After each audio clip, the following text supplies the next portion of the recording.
আজ বিকালে আমরা সকলে মিলে গেলাম গঙ্গাজলঘাটি করক পাহাড় ঘুরতে। সেখানে ঘুরে এলাম এবং তখন গেটটি বন্ধ হয়ে গেছে। তারপরে এখানে একটা সাইনবোর্ড দেওয়া আছে, এই সাইনবোর্ডটি দেখলাম। দেখার পর আস্তে আস্তে নিচের দিকে আমরা সব সাইড হয়ে গিয়ে পেরিয়ে গেলাম।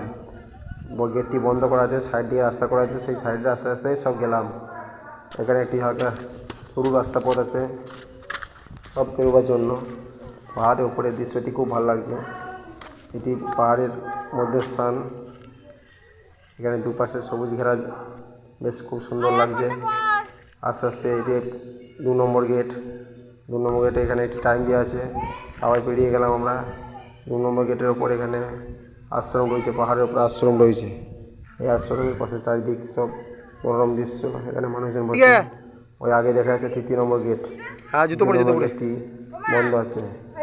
এটা সাইডে সাইডে আবার ওই একই রকমভাবে আমরা ক্রস করলাম সবাই মিলে, আমাদের ফ্যামিলির সবাই মিলে আস্তে আস্তে পেরিয়ে গেলাম।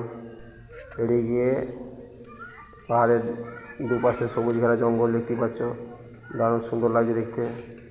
এবং ডান পাশে একই রকম সৌন্দর্য জঙ্গল দেখতে। নিচে দিকটা ডাউন খুব, ওটা বেশ চড়ুই লাগছে।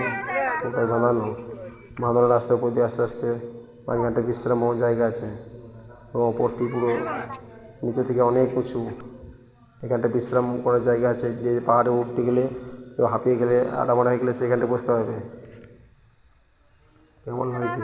এই অবশেষে আমরা 4 নম্বর গেটে ঢুকে মন্দিরে প্রবেশ করতে শুরু করলাম। সব আস্তে আস্তে মন্দিরের ভেতরে ঢুকে পড়লাম। মন্দিরের উপরে নিচের দিকটি কেমন লাগছে দেখুন, ওপর থেকে নিচের দিকটা। ওই দূরে দেখা যাচ্ছে মেজা তাপবিদ্যুৎ কেন্দ্রটা। পাহাড়ের উপরে থেকে নিচেটা দেখা যাচ্ছে শুশুনিয়া পাহাড়টা দেখা যাচ্ছে দূরে পাহাড়ের উপর থেকে। আবার মন্দিরের পেছন ভাগ দিকে গেলাম আমরা।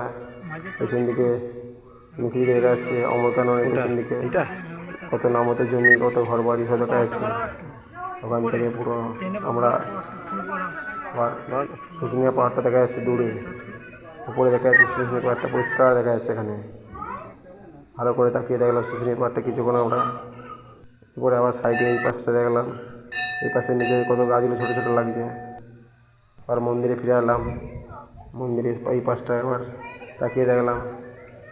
এদিকে আমার সবাই আমরা একবার ঘুরে দেখছি যে বেশ ভালো লাগছে। এখন আর একবার মন্দিরটি আমরা ক্রমশ সামনে দিকে এগিয়ে এলাম। এগিয়ে এসে আমাদের মন্দিরের ভেতরে ঢুকতে শুরু করলো। তারা মন্দিরে ঢুকে প্রণাম শুরু করলো।